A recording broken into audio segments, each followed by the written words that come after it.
du Conseil du 11e arrondissement, c'est la position d'une plaque commémorative en mémoire des chevaux qui ont été réquisitionnés lors de la Première Guerre mondiale.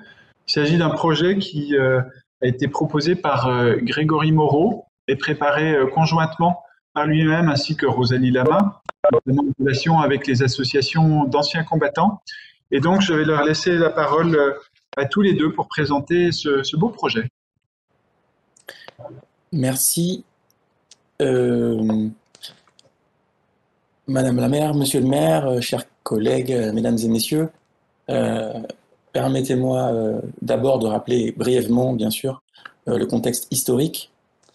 Dès le jour de déclaration de guerre de l'Allemagne à la France, le 3 août 1914, des chevaux sont réquisitionnés, notamment dans le 11e arrondissement de Paris, devant la mairie actuelle. Au total, c'est près du quart des chevaux français qui seront envoyés au front durant la Grande Guerre. C'est à peu près 11 millions d'équidés, chevaux, ânes et mulets, qui seront tués dans le monde. L'historienne Jeanne Tempest déclare que la Première Guerre a beau être un conflit moderne et mécanisé, on y achemine plus de fourrage que de munitions vers le front, le cheval restant le moteur essentiel des deux conflits mondiaux du XXe siècle. Dans les archives, il n'existe malheureusement pas de chiffres plus précis sur les pertes de chevaux. Et pour les autres animaux de guerre, chiens, pigeons, etc., la mémoire se perd encore davantage dans la destruction de nombreux registres militaires. Mais les témoignages des poilus sont clairs sur l'importance du rôle des chevaux dans l'effort et dans l'enfer de la guerre. Approvisionnement, courrier, compagnie, secours, guet, logistique militaire, cavalerie, tractation d'artillerie. Certains soldats au front parlaient de canons arrivant au galop. D'autres témoignages poignants, de civils, ceux-là, racontent la mobilisation d'août 1914, lorsque de longs défilés, constitués d'hommes et d'animaux, partaient au front. Nous savons aujourd'hui la violence des champs de bataille qui s'ensuivirent. Les cris des hommes et des animaux s'y entremêlaient.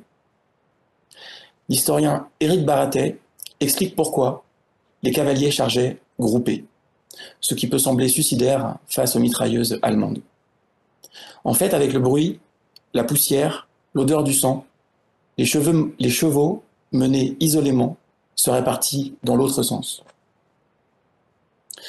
Les installations commémoratives, en hommage aux animaux tués lors des conflits, existent à ce jour dans diverses villes en province ou à l'étranger, comme Bruxelles et Londres.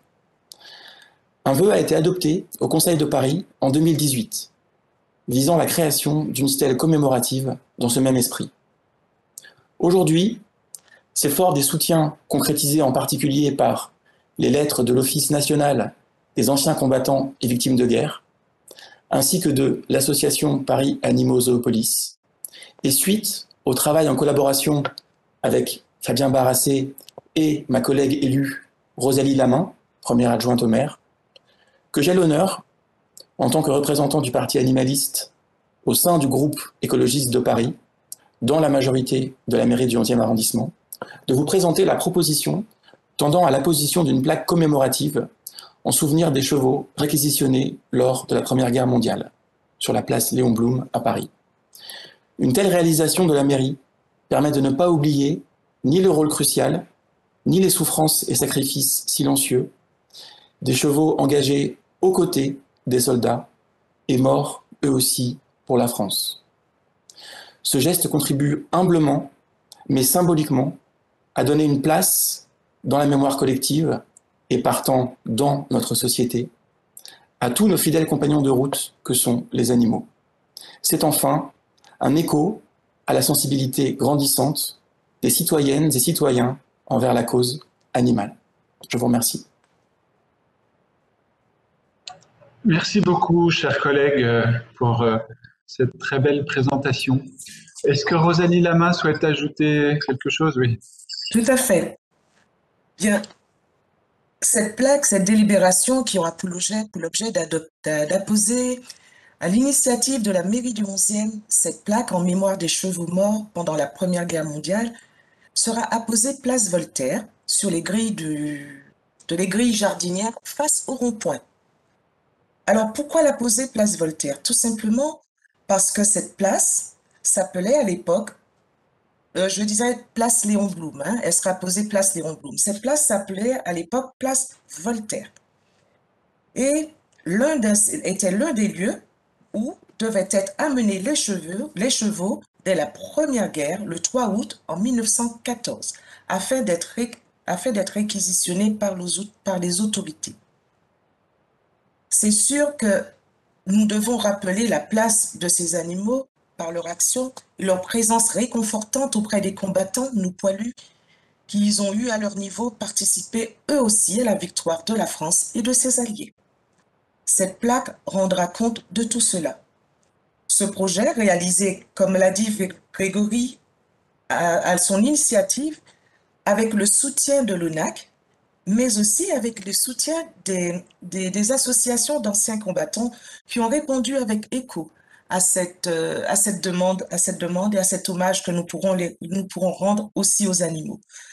Alors, nous sommes fiers de nous associer à la ville de Paris de manière qu'un très grand hommage, aussi l'éducation, le transmettre aussi aux élèves des écoles, de manière à compléter, à finaliser ce projet que nous a proposé Grégory. Je vous remercie et je vous invite à voter. Je suppose que vous serez d'un commun accord avec nous pour cette belle délibération. Merci. Merci beaucoup, chère Rosalie. Le débat est ouvert. Y a-t-il des demandes de prise de parole? Alors, je n'en vois pas. Non. Si Florent Hubert a levé la main. J'en profite pour vous dire que le petit problème technique semble être réglé sur Quizbox, hein, donc on va réessayer tout à l'heure. Florent Hubert. Oui, merci Monsieur le maire. Bonsoir à tous. Bonsoir, chers collègues. Oui, un petit message très rapide, tout simplement pour saluer le travail mené par Grégory et par Rosalie sur le sujet. C'est voilà, on répare un trou, voilà, une page noire dans notre travail mémoriel et c'est précieux. Le défi auquel on est confronté aujourd'hui, on le sait, hein, c'est de sauver le climat pour sauver l'humanité, mais c'est aussi de lutter contre l'extinction du vivant et de mettre un terme au biocide que l'humanité est en train de mener à vitesse accélérée à l'échelle planétaire. Et pour changer notre regard sur le reste du vivant, eh bien, prendre en considération le rapport que l'humanité a eu avec les animaux est extrêmement important. Et donc, c'est important qu'on ait aussi ce travail de mémoire. Voilà, moi je suis convaincu que le combat qu'on doit mener pour l'égalité, il doit se poursuivre pour avancer évidemment sur l'égalité au sein de l'ensemble des êtres humains, mais qu'on va aussi élargir ce combat pour l'égalité à un champ plus large qui est le champ du vivant, en inventant de nouveaux droits et en changeant de regard sur les êtres vivants, les autres êtres vivants, ce qui ne retirera bien sûr aucun droit aux humains, mais au contraire qui renforcera la place actuelle et future de l'humanité sur la planète. Donc merci pour ce beau travail et bravo. Merci, cher Florent. Je ne vois pas d'autres demandes de parole. Je vous propose donc de passer au vote avant de vous donner rendez-vous, je l'espère, fort bientôt. Pour tout dire, nous attendons la réponse du préfet pour que nous puissions mettre en œuvre concrètement ce projet. Alors, nous réessayons, voilà, le scrutin est ouvert à travers Quizbox.